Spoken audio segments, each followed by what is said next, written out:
hello, hello. Grab your coffee or tea, whatever it may be.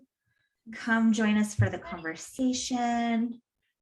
I am having like lovely women's tea in my Reiki mom cup. Reiki mom cup. I love it. I'm having coffee this morning because I woke up this morning and it was too early. So coffee it is. For the most part, I am very much like my favorite drink is an oat milk turmeric golden latte with the actual coffee in it. Like, and we juice our own turmeric. So it's like we juice the turmeric, we freeze it in little ice cubes. I put it in my oat milk. I steam it from scratch. I add the chai mix. I put in the honey. I do all the things. And it's like, yeah, $10 cup of tea I made myself. You know what I mean? I love it. I think when you do that and you make it yourself, there's just this like, it adds that much more to the energy of it and like the experience of drinking it, because it's like, this is my cup of tea. Right. Well, and if I literally legit go out to the tea shop, like that drink is $7-8 for, like 10 ounces. And I'm like, I don't think so. I'll go make this at home. Yeah. I have exquisite taste. Like I want all of the things, but I think it all started when I learned Reiki for the first time. I was in Alaska and I was working at a birth center, and their coffee up there, this is early 2000s, coffee up there was crap. And I was a barista coming, like that's what was my high school job and my college jobs. Like I was a barista. And so going up to Alaska and being like, you guys don't know how to make coffee at all. So what you would do is you would order a chai and have them put a shot of coffee in it, because it would mask how burnt the coffee was and how rancid and like old the coffee was. It would mask all the flavors. And that is how I survived in Alaska. And I really like took to the taste of like dirty chais. I love dirty chais. If you do, every now and then I'll go to Starbucks, and my go-to at Starbucks is a dirty chai with a pump of mocha. So you get like the coffee, the chai, and the chocolate all in one. It's so good. It is so good. That's so funny. I love it. I love it. So let's see. So tasty. When I originally started ReikiCafe, like that brick and mortar business, it was going to have like a juice bar tea shop in the front. That was the vision. There was going to have this juice bar tea shop in the front. And then in the back, there was going to be 2 studio rooms. And then the middle, where everyone would have like sit and have their coffee, could be turned into like a classroom. And that was my vision, you guys. That was my vision that I had like 5 years ago. And then I'm like, and then we're going to make it into a franchise, and we're going to have Reiki cafes all over the US, and it's going to be amazing. We're going to have our really lovely drinks, and we're going to have classroom space and like conversations, and we're all going to talk about our stuff and limiting beliefs.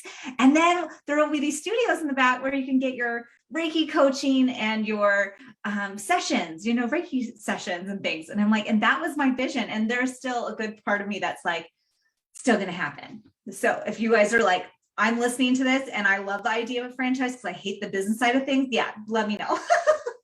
Well, and I love that too, because it's like, I think it's such a good example of how your vision just kind of morphs and changes over time. Because I think a lot of times, this is something I had to work through, was this idea of like, if I have a vision, it's wrong in a way to like change the vision. It's like, I have to achieve the vision before I can move on to the next one. And so I love that there was like this evolution in Reiki Cafe. So like, how do you feel that change kind of went for you from being like brick and mortar, having the cafe, having the studios, all the things, to now this online with all of the things that you do? Well, I think the cafe, like the idea of the Reiki Cafe, that cafe portion was all about community. It was all about connection and conversations. And so bringing it online, like that still happened back in 2016. We opened this Facebook group April of 2016. So we are literally almost 6 years old. And it all was about having the conversations and having a safe place to have the conversation. That was the whole vision of Reiki Cafe brick and mortar. And it was the vision for Reiki Cafe community online. And so I feel like they're still, those 2 visions are still very much in alignment and it's going to happen. It's just, I'm a very patient person. Like I'm not a racer to like my end dreams because I don't work that way. I'm all about the slow and steady growth. And I'm all about like not pushing things and just letting things unfold. And so here we are, like, absolutely. If I'm going to have a franchise, I'm going to need the people to be trained to know how to do Reiki coaching and know how to offer shamanic Reiki sessions and all the things that I love to teach. And so we have this online school called Reiki Cafe University. And so now we're educating y'all up. And then the franchise, and the franchise in my mind at this point was like, I really don't want to be traveling across the country, opening up different cafes, if you will, when I have littles in the house. My daughter's 9 now. This might be a very different, palpable idea 5 years from now, And so it's like, it's all good. It's all good. It's all good. I love that. And it's so true though, because you're so just all the time, I'll ask you a question and I'll be like, it is what it is. It's all just going to unfold. It's great. I love it. Not to say that I don't get stressed out, because I do. But we balance each other out really well. And like the times when I'm stressed, you're very much like, it's fine. And then vice versa. Exactly. And we have really good synergy with each other. So how is that for you guys who are listening? Like, do you guys notice, do you have someone in your life that when you're stressed out, they're really calm, or vice versa? I'd love to know. And knowing that, the Reiki Cafe, that community aspect really is what brought us to these coffee conversations and what brought up, like, how can we have more intimate conversations? And I absolutely love that. I love supporting people. I love being on camera. I love talking to people. And so this is just that space to do it. And when you come into our programs, and whether it's the shamanic Reiki practitioner training or this upcoming Reiki coaching, like the dynamic in our programs have such a powerful container to be vulnerable, to let go of fears, and to really take down that external, like, I have to be tough, or I have to be this way, or I have to look successful, or whatever. All of these have tos and shoulds kind of start to fall and disintegrate. And so that you can really come into the what is the word for the cocoon? The not the catalyst, what is the gooey stuff inside the cocoon? What am I thinking?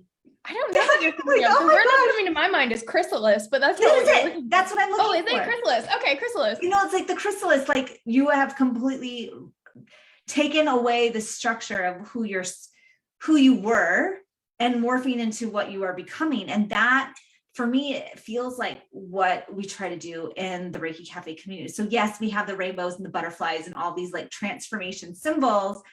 And with that chrysalis is like, you're setting the intentions, you're looking at the limiting beliefs, you're disintegrating anything that no longer serves you, so that you can see with new eyes and born into a new being where you can see and you can fly and you can have freedom and you can move in a new way. So I feel like the Reiki Cafe is the larger container, and then in our programs you get to do such beautiful, deep inner work. Like, I was on a call this morning with our shamanic Reiki practitioner students, and we have some people are laughing and some people are crying and some people are they're expressing themselves however they need to in the energy of what they're going through. And it's absolutely amazing. And I'm so honored to be witness to their transformation and development, and then get to see them fly off as butterflies when they graduate.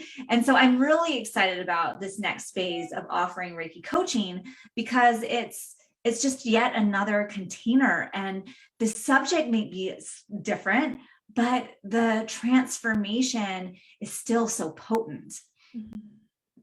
Yeah. And I think for me, like, you guys know, I think in terms of energy and science and all of the things, and that's just how my brain works. And so I was thinking about this the other day when we were talking about Reiki coaching, and we were going through these experiences with our shamanic Reiki practitioner students. Like, those shamanic practice calls are some of my favorite calls, because like you said, there's just such a wide range of emotions, and everybody's very open and vulnerable about what they're going through, what they're experiencing, where they are. And I was thinking about it, and it's like, this entire community is based on this idea of energy, right? Like, that's if you break it down, that's like the basis of all of this, is that we are all energy, and learning to work with that and use it for your healing and all of these different things. But when you look at energy, energy's a vibration. It has a natural up and down flow to it, because if it was just a straight line, if it was just flat line, there would be no vibration. So like, if you think of it in terms of sound, right? Sound is a vibration, and the only reason you hear it is because there's that up and down nature, which makes it a vibration. And when you think of that in terms of like your life and who you are, we spend so much time trying to just be on this peak of the wave. We spend so much trying to be the person that we feel like we should be, having positive energy, having positive thoughts, being uplifting, being inspiring, being et cetera, et cetera, et cetera, all of these different things that we feel like we are supposed to be. And we spend so much time trying to stay on this peak of the wave. But then it feels like when we come into these troughs, when we come into these lower points, then it's like, those are to be in private. Those are supposed to be kept just for ourselves. So when you make a mistake, when you're feeling low, when you're working through trauma, when you're going through limiting belief, that's something you do in the solace and isolation of your own home, in your own time, because you need to show up at this peak of the wave for your people, whether that's your family, your friends, your community, your clients, whatever it is. There's this perception that only these peaks are good to be shown in public, if you will. And then there's these troughs. But the thing is, when we only focus on the positive and we try and erase or eradicate these lower trough moments, we end up going flatline. Our energy gets flatline, because you can't have a vibration, you can't have an experience, you can't be alive without having those peaks and troughs, because that's just the nature of energy, is to be a wave. And so in our programs and in our containers that we have, we make the space so that it's not just you show the positive experiences when you're with people and you save those low moments for when you're on your own, but you get this container where you can have both the peak and the trough, the rise and the fall, in this safe space. And it's fascinating to see, because even in just the container of the first half of our programs, I love watching, like Christine said, that transformation that the students go through, because it's like, the first few weeks, people are still getting to know each other. They're still getting comfortable. There's that initial, like, I know that this course is for transformation. I know that it's for healing. And I know that eventually we're all going to be in this really vulnerable, really beautiful place together. But there's almost this hesitancy there of, I've been trained that it's only the high points, it's only the positive that I show when I'm with other people. And I save these more messy aspects for when I'm by myself. And so the first few weeks of the course, there's like this, yeah, but when we're on group calls, and then eventually we get to this point where someone has their first breakthrough, or they see the power of working through a limiting belief, or they go on a shamanic journey and it's just transformative, or we do a coaching demo and someone ends up just in tears releasing energy, like whatever that first breakthrough experience is. And from that point on, it shifts from people just trying to show those high points of the wave to being up and down, to having the rise and the fall in this one container. And I feel like that's when you really get to see these people at their fullest expression, because they're not trying to just show up one way and save the rest for when they're by themselves, but it's this like actually showing up. And I think that for me is what I love about the community and about our courses, is that we let people show up, but not in the way that we usually think of showing up. Like, when I say you have to show up, people think of like being empowered and strong and confident and like all, but like, no, just show up as you, the rise and the fall, the peak and the trough. We want both, because that's what makes you you. And I think that's something that's so unique about the energy that we bring to the community and to the programs, is that it's this really clear container for both the positive, integrating, expanding experiences, and then the lower, harder, deeper, more messy things that are just as beautiful, but we've been trained that those aren't okay. And so we kind of shine this new light on healing, that like these are just as good and just as valuable and just as beautiful as these moments. And we want to figure out how we can embrace both of them and allow that to be the full experience instead of just cutting off to one or the other.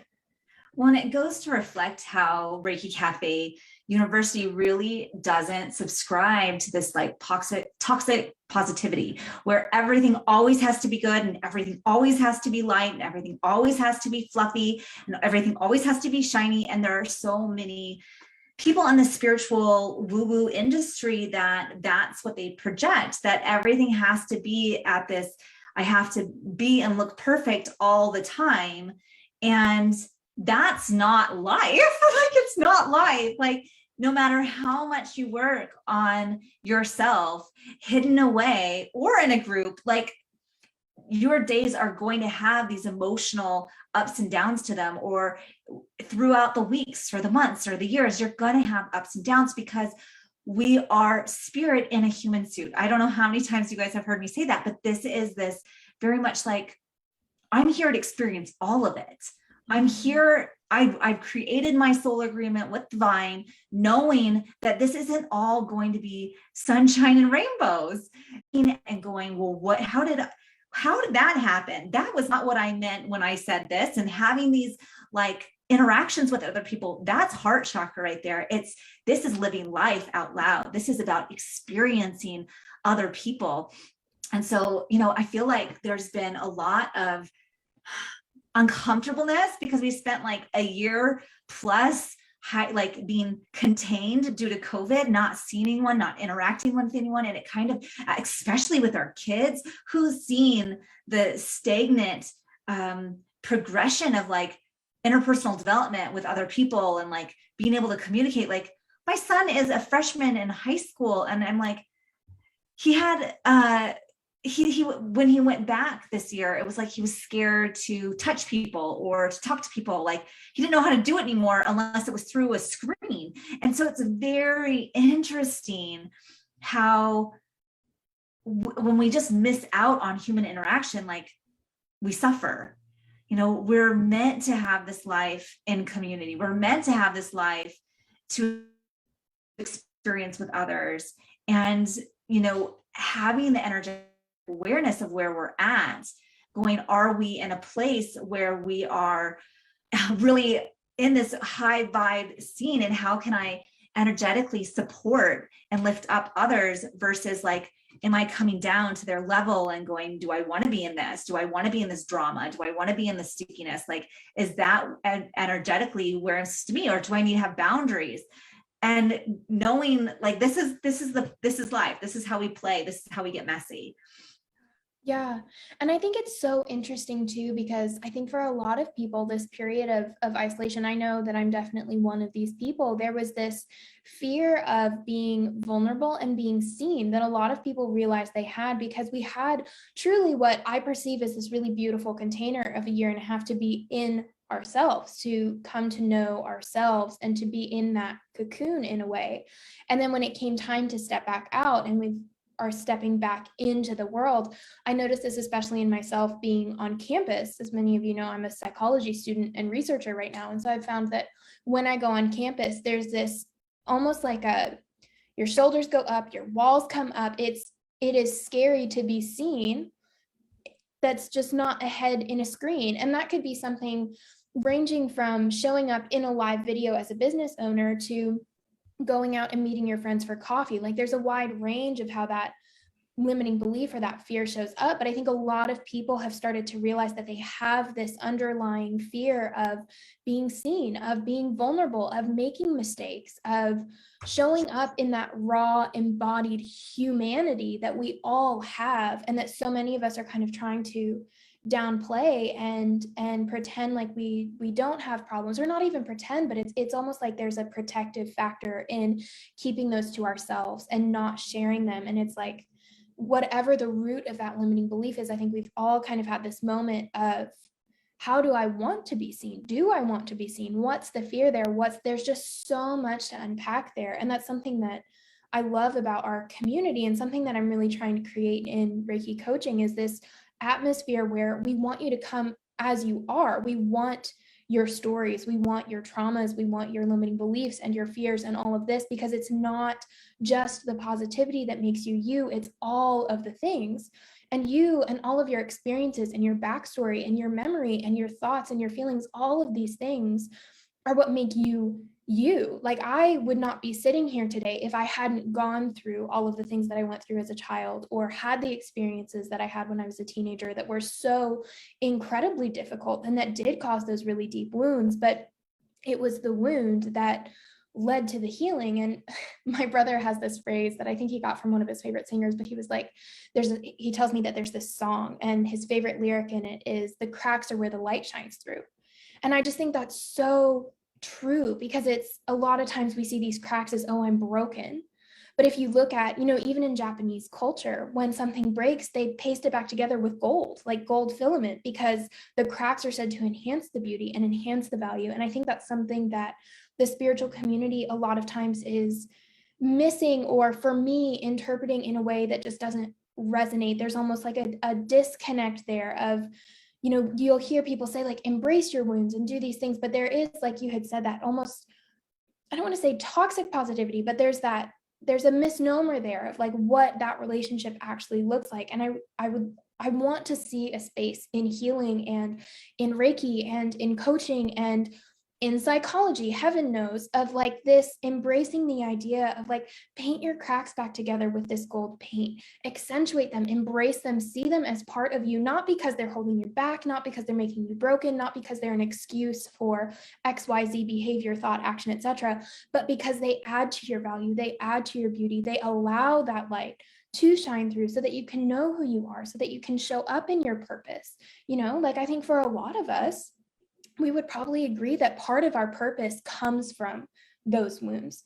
I know that for me, this passion that I have for helping others, for pursuing psychology, and also for helping create the Reiki coaching program, was this idea of healing on all levels, of remembering your truth. That is, as I perceive it right now, my purpose and my passion in life is to change the way that we see internal power and the nature of our true being as divine beings having a human experience, and how can we embrace that and walk that path of truly remembering. That's where that tagline for Reiki coaching comes from, is this idea of remembering that we are divine beings having this human experience. This is part of life. We are allowed to show up in all of the things, cracks and gold paint included. And it's not about excluding one or the other, but how can we show up and integrate all of that together and have this more truly holistic and supportive and love-filled expression of what healing looks like and of what life as a human looks like. And I think that's just something that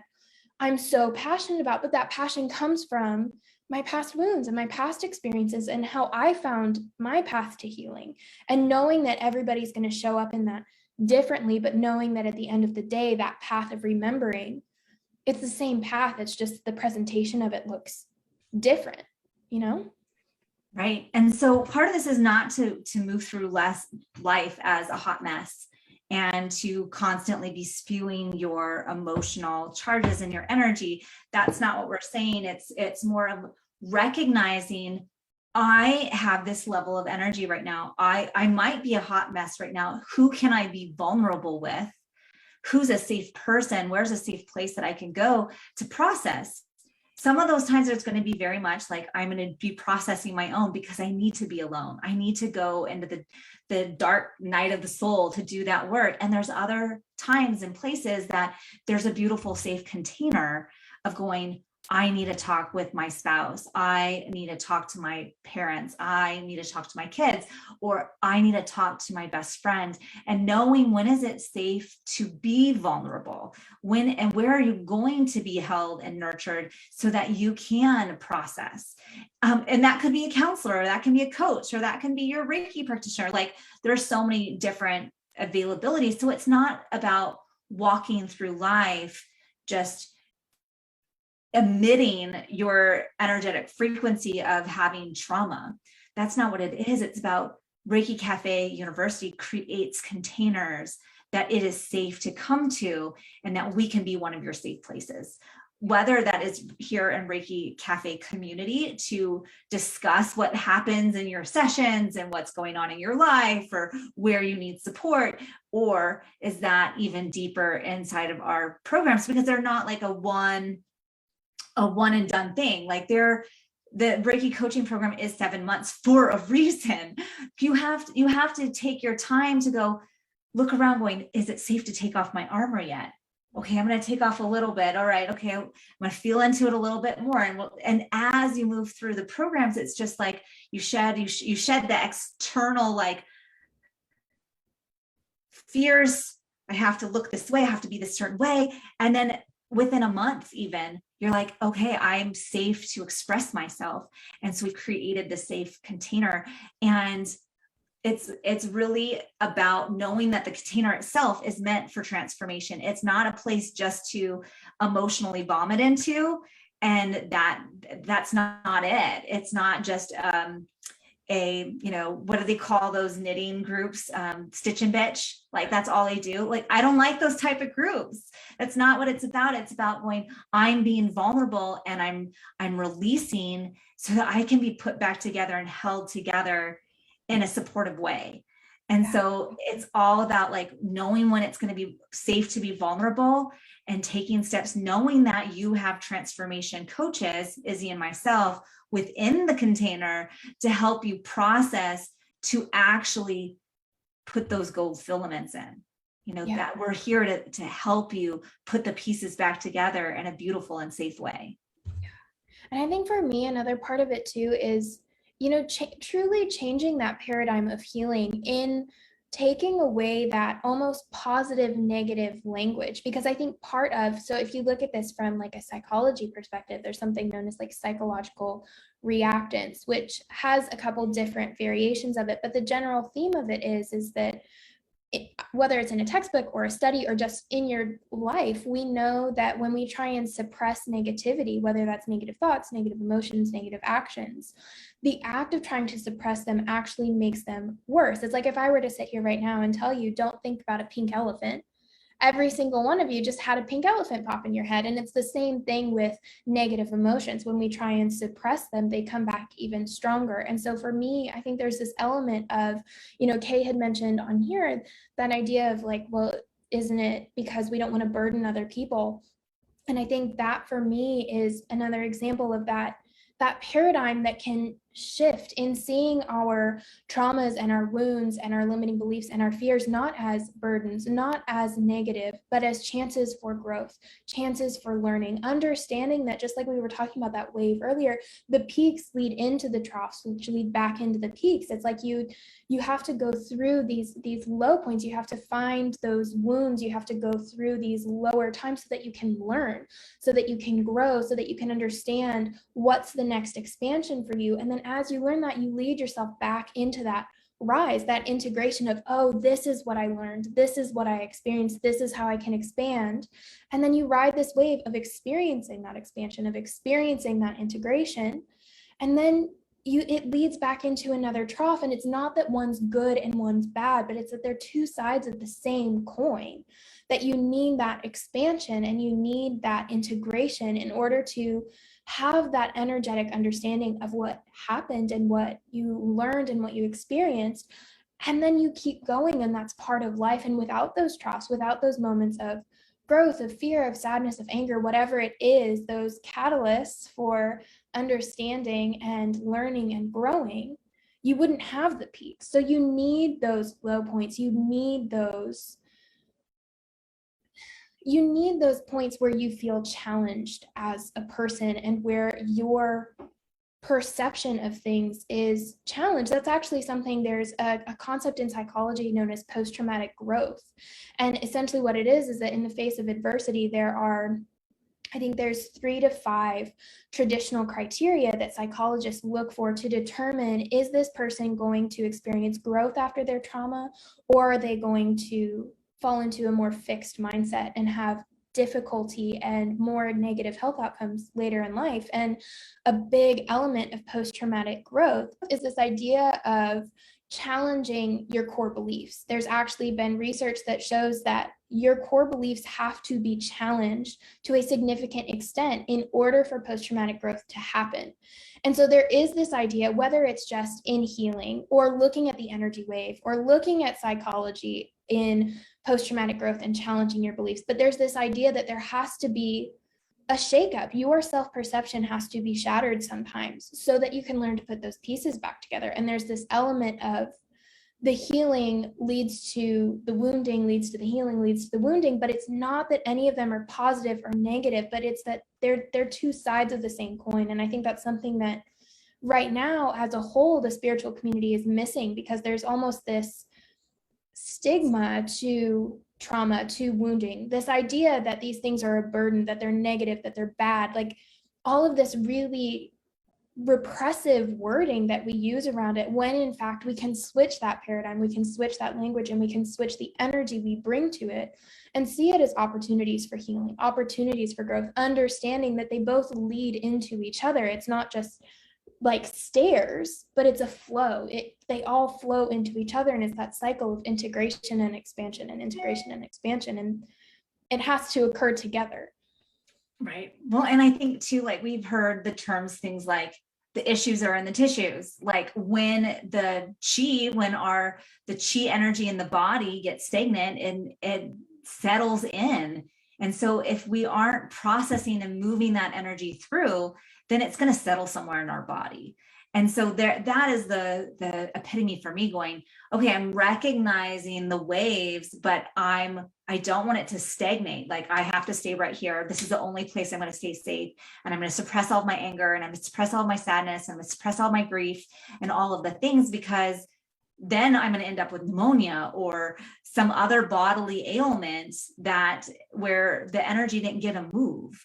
And so when I'm supporting people in grief, or when I'm supporting people who are going through divorce or any other really strong emotional event in their life, it's like, let's move it. So for example, with the anger, the action catalyst B for anger is like, let's throw rocks in the creek. Let's physically move the energy through us, through our arms, and release it.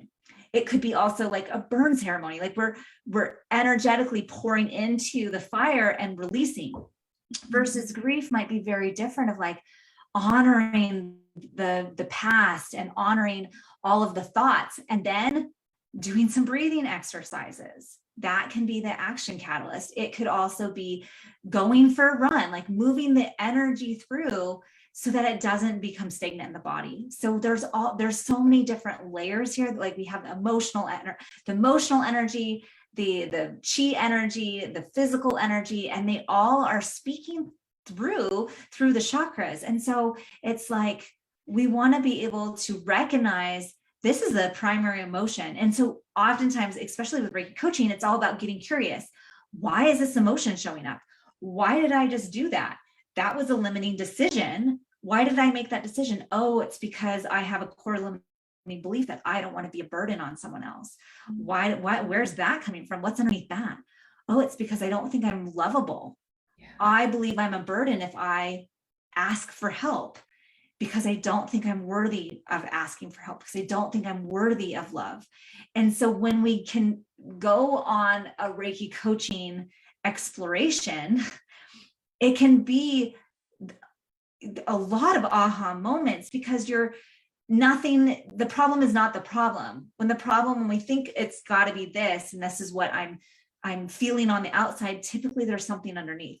Almost always underneath that anger is sadness, is grief. Underneath that grief, there is this hurt.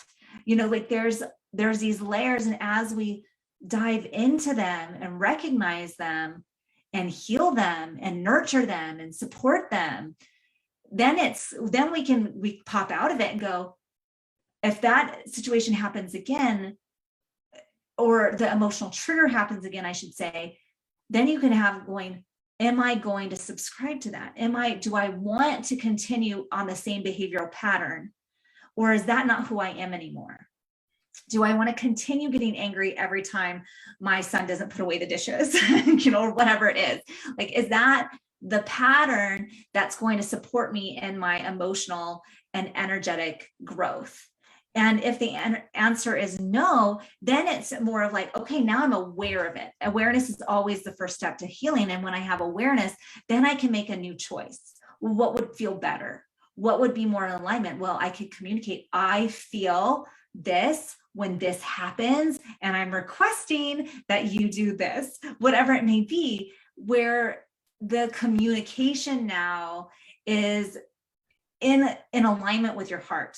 It's in that feeling space, and I am now communicating my needs. I'm communicating what I desire instead of just rolling through life passively, having these strong emotions and being on the hamster wheel of having the same things happen over and over again. We typically have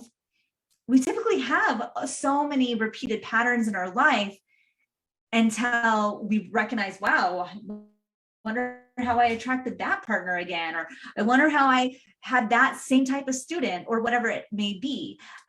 It's to kind of like go, well, wait, let's stop for a moment and get familiar and look around and get curious, not from an emotional point of view, but from more of a crown chakra view of going, what's up with that? And when we can get curious, then things can start to shift in the patterning. Yeah. And I think that's such a huge component of Reiki coaching is this idea of curiosity, because what curiosity does first and foremost is it neutralizes that energetic charge. Instead of blame or shoulds or anything like that, it brings in this more neutral, why did that happen? I wonder what happens if I look at this. That curiosity is really that first step, like you said, that first step to healing is awareness, and curiosity is what facilitates us to be able to find that awareness. And that's a key part of Reiki coaching, is teaching you the tools and techniques to be able to follow that curiosity. Because if you have that curiosity, if you have that awareness that there's something deeper going on, that this was a trigger, that maybe there's a fear, that there's maybe a reason that this situation in your life is happening, but you don't know how to follow that curiosity, you don't know how to dive in deeper, you don't know how to take the next steps, then that curiosity itself becomes stagnant, and it adds to the energy, and it eventually becomes frustration. Like, how many of us have had times where we get into a situation and we're like, oh, I wonder, and then the answer didn't come, or we didn't know what to do with that question, and then we just got frustrated. And it's like, oh, well, that just duh. And you get stuck in your healing because you don't know what to do. You ask the question, and then it almost feels like there's pressure on you to find the answer and to figure it out. And then your mind takes over and you get into this frustrated, stagnant place. And so part of Reiki coaching is really taking this idea of Reiki healing beyond the table, not just in the session when you're with the client, but also learning the techniques and tools to support them both before and after the session, to help them know how to follow their own curiosity so that they can walk that path of healing, but also understanding that those techniques aren't just for your client, they're also for you. When you understand what happens when you ask that first curious question, and you have this innate, really beautiful, skilled way of knowing which techniques to choose to help walk that path, to unravel the limiting belief, to work through the fear, to question why that situation is coming up and be able to find those connections. When you have the skill and techniques and training to understand how to do that, then you can show up and work through those things, not just for your clients, but also for yourself. And it becomes, again, two sides of the same coin of when you have that understanding and you have that skill, you're able to hold that space for your clients, and you're able to see what came up in their Reiki session today, which chakra is being affected, how did the energy present itself, and how is that being mirrored in your thoughts, in your emotions, in your everyday life? Where are those connections? And really getting curious, finding those connections, and understanding that in that curiosity, you then, as the Reiki coach, have the tools, abilities, and confidence to be able to work through them, to kind of get the marble down its little run, or knock over all the dominoes to get to the end and find that end result of that's the core limiting belief. That's the area that actually needed the healing. That is the problem underneath the problem, this real root of the issue. And so it's about combining all of these modalities, Reiki, the chakras, and coaching, and understanding that when you put them together, you get to have the skills, the tools, and the confidence to be able to get to the root issue. And you're able to walk that path, to get curious, to follow that healing. And then you also have this tool that becomes not only something you can use for your clients to facilitate and support their healing and their transformation, but something that you can do for yourself, and you become your own coach. So it's just this really beautiful container where we bring together all of these different components that we've been talking about today and shift that paradigm of healing so that we can see it in a whole new way. Yeah, absolutely. And I think this is why I absolutely love doing Reiki and coaching together. It's because I've been doing Reiki sessions, just Reiki sessions. I'm not a massage therapist. Like when I opened up my brick and mortar, I was doing Reiki, as many of you are, or trying to create. And when I started bringing in chakra homework assignments, when I started bringing in coaching, when I started bringing in these other elements, it went from this very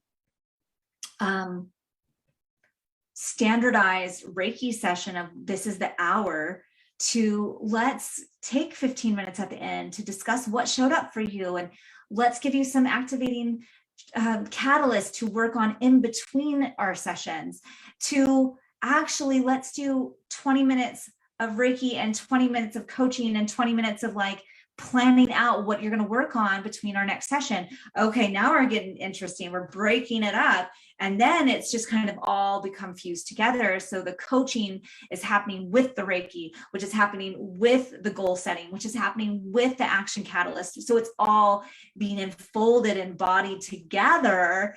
And what I notice is that my clients have faster, quicker results because they're empowered to do the work. They're empowered to have the skills and the support and the accountability to keep going further, to go down the rabbit hole that they would be afraid of to go down alone.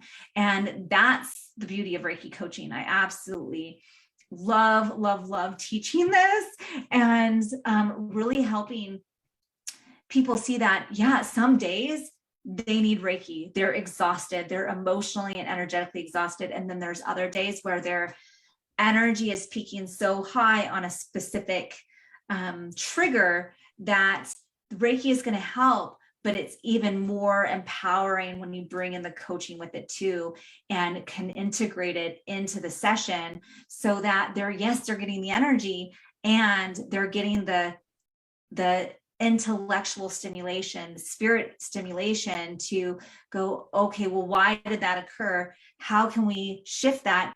How am I recognizing this from my perception when there are other perceptions to be seen? And that's the beauty. That is the beauty of Reiki coaching. Yeah. And I think what it does for me is it answers those questions that your clients have after single sessions. Like I think one of the most common questions I get after I do just a Reiki session is, what do I do now? Like, do you have any suggestions for how to integrate the energy? Like, okay, all this stuff happened. What does that mean? Like there's this element in the client.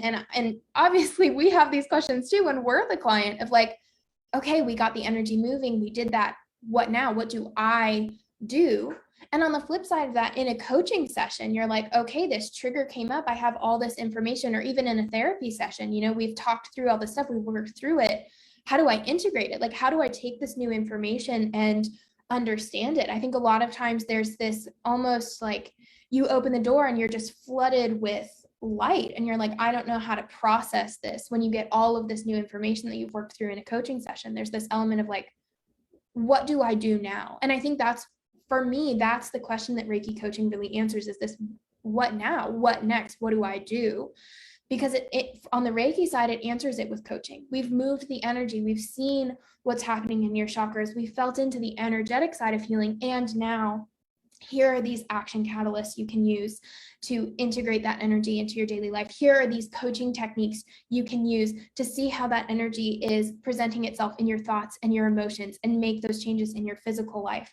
And for coaching, it answers that question with Reiki of, you've got all of these thoughts, emotions, beliefs, traumas, wounds, all of these things are up and running, and you're working through them, and you're bringing light to them.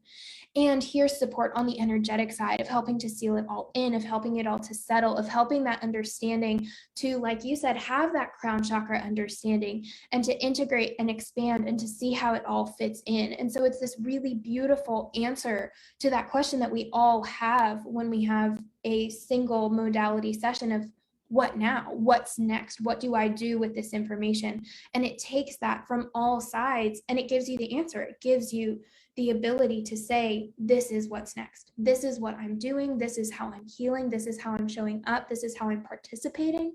This is how I'm getting curious. This is how I'm exploring. And it gives you all of this in the span of a single container. And so it takes all of it together and it just molds it in such a beautiful way. And it just, I could not be more excited to see what this first round of Reiki coaching brings, because it's, Christine, it's something that you and I do in our sessions. And this will be the first time that we're getting to share it and to teach it and to explore what that looks like when it starts spreading and it starts getting more awareness and all of these things. So I'm so excited. Absolutely. And so not only are you going to use the skills to work on yourself, you're going to be able to use it with our clients, and you'll even be able to do many of the modalities in groups. So if your vision is that you want to teach retreats, if your vision is that you want to teach group workshops, if you want to have 3-month containers, like all of that just unfolds very naturally with a 7 modalities, 7 coaching techniques that can very well easily be integrated into your single Reiki sessions or into a package or into a program or into a retreat. And so it's very flexible.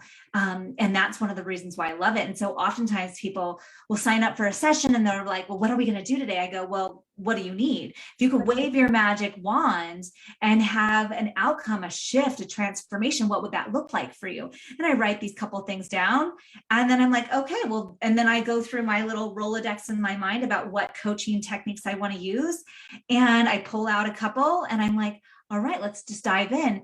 And I am always amazed at how is that? And at the end, they're like, everything that they set out, they set their intention, as if they could wave a magic wand and have experience, they've experienced. So for example, I had a client maybe a month or two ago, and she got on the call nearly having a panic attack. Poor girl. She was freaking out. She was totally triggered. Really intense energy going on.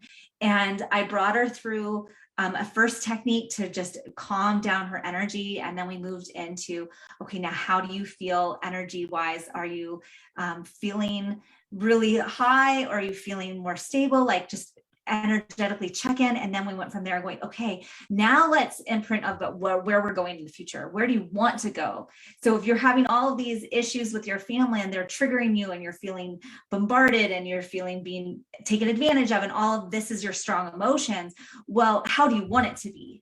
This is constantly coming up in Reiki coaching. Well, how would you like your reality to look? If you could paint the picture, paint it for me. What do you want to create in your life? And with that, we moved through the life balance wheel about going, let's look at all aspects of life. Let's really take a snapshot of where you are now and where you want to be. And then let's wrap that all up in Reiki, place it in your timeline, and then watch and see how all of these things start to, it's just like tracks just coming. And so that session was absolutely phenomenal, because really she went from a very strong triggered state to then crying in tears of joy by the end. What a transformation in just a 90-minute session.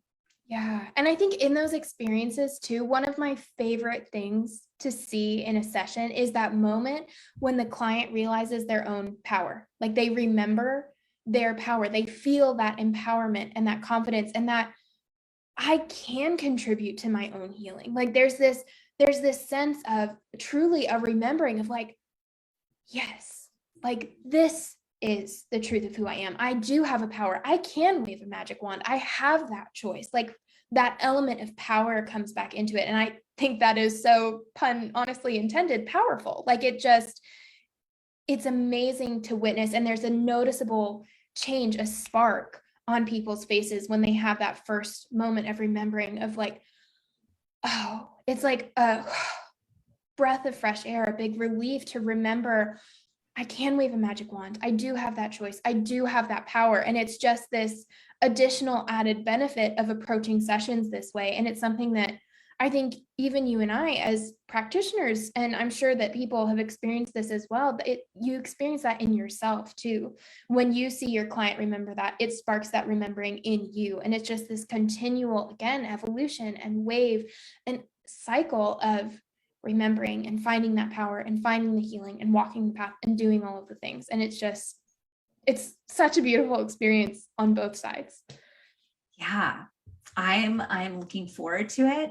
I love that it starts on Earth Day and it ends on 11/11 for like the actual classes. And that there's enough time and space to go on that little roller coaster ride, but with all of the security rails and the safeguards and all of the things, so that you can experience your valleys and troughs and peaks and meadows and all of the things. Right?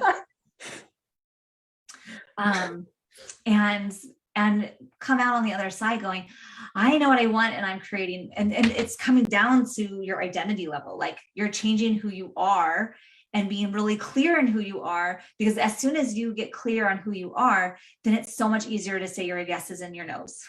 Yes. And I think that's something like I love talking about too, is that concept of identity, because I always tell people you can't heal yourself if you don't know who you are. You can't set boundaries for someone you don't know. Like if you're trying to do these things and create these containers and do all of these steps and you don't know who you are, then you're trying to create a reality based on a different person, someone who doesn't exist. And so like coming to know yourself is such a fun process in this course, of like all of these moments where students have where they're like, I thought I was this person and I'm not. And those moments are just so cool to actually figure out by the end of the program, like, who am I? You know, Izzy and I are going to be sharing about the Reiki coaching at least for the next week or two. And so if you have questions, if you are interested, if you're like, I want to try it, I want to sign up for a session, just reach out to us. We don't bite. We're not shy.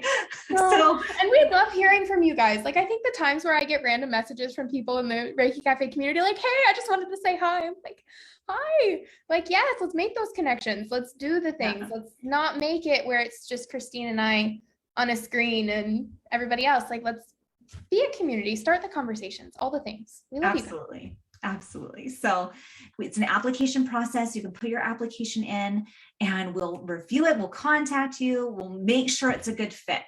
And space is limited. Like we're not taking everyone. We're taking who we think can really commit to the 7 months, do their healing work, and be able to really embody. Like we're big into the learn, embody the process, and then be able to facilitate. And so we're going to be providing opportunities to practice in facilitation. That is not typically included in other coaching techniques and Reiki sessions. Like there's always so much limited time, but we have a 7-month container.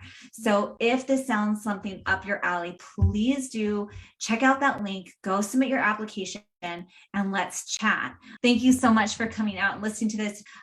Feel free to leave reviews for the podcast, and that really helps get it out to more people. And we will have our next podcast out on Monday. Lots of love and light, and have a fantastic weekend. Bye, everyone.